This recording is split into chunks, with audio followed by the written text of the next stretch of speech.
वर्ष का 34वां सामान्य सप्ताह, शनिवार। पहला पाठ, प्रकाशना अध्याय 22, पद संख्या 1 से 7। इसके बाद उसने मुझे स्फटिक जैसे संजीवन जल की नदी दिखाई, जो ईश्वर और मेमने के सिंहासन से बह रही थी। नगर के चौक के बीचों बीच बहती हुई नदी के तट पर दोनों ओर एक जीवन वृक्ष था, जो 12 बार हर महीने एक बार फल देता था। उस पेड़ के पत्तों से राष्ट्रों की चिकित्सा होती है। वहाँ कुछ भी नहीं रहेगा जो अभिशाप के योग्य हो। वहाँ ईश्वर और मेमने का सिंहासन होगा। उसके सेवक उसकी उपासना करेंगे। वे उसे आमने सामने देखेंगे और उसका नाम उनके माथे पर अंकित होगा। वहाँ फिर कभी रात नहीं होगी। उन्हें दीपक या सूर्य के प्रकाश की जरूरत नहीं होगी, क्योंकि प्रभु ईश्वर उन्हें आलोकित करेगा और वे युग युगों तक राज्य करेंगे। उसने मुझसे कहा, ये बातें विश्वसनीय और सत्य हैं, जो नबियों को प्रेरित करता है। उस प्रभु ईश्वर ने अपने दूत को भेजा है, जिससे वह अपने सेवकों को निकट भविष्य में होने वाली घटनाएं दिखाएं।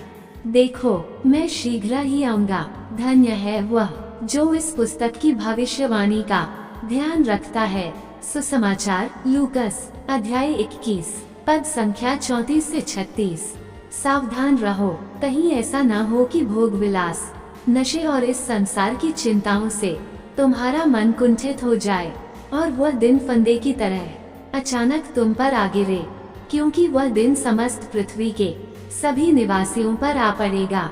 इसलिए जागते रहो और सब समय प्रार्थना करते रहो, जिससे तुम इन सब आने वाले संकटों से बचने और भरोसे के साथ मानव पुत्र के सामने खड़े होने योग्य बन जाओ। मनन चिंतन। आज जिस युग, जिस समय में हम जी रहे हैं, वो एक तैयारी का समय है, जहाँ पर हम सभी को प्रभु यीशु के दूसरे आगमन तक सावधान रहते हुए तैयार रहना है।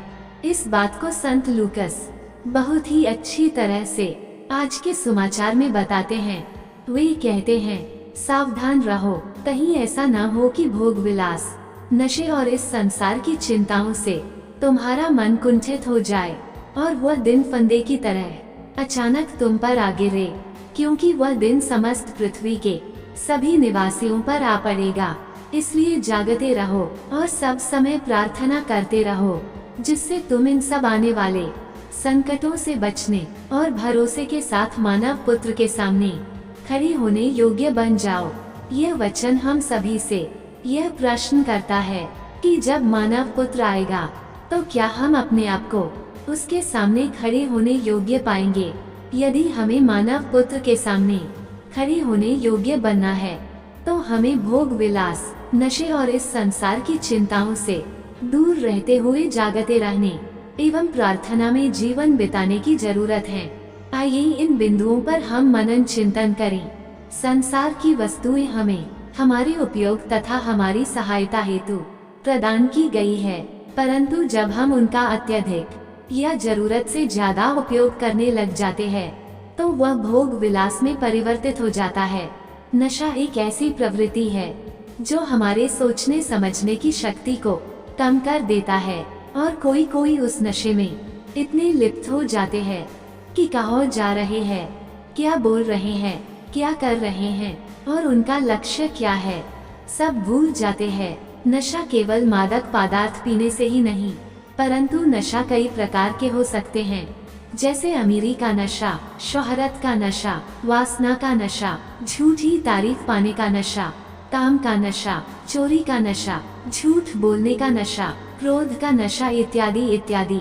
संसार की चिंता हमारा वर्तमान का समय हमसे छीन लेती है, जिस कारण हमें अभी क्या करना है, हम वह न करके उस चिंता में डूब जाते हैं।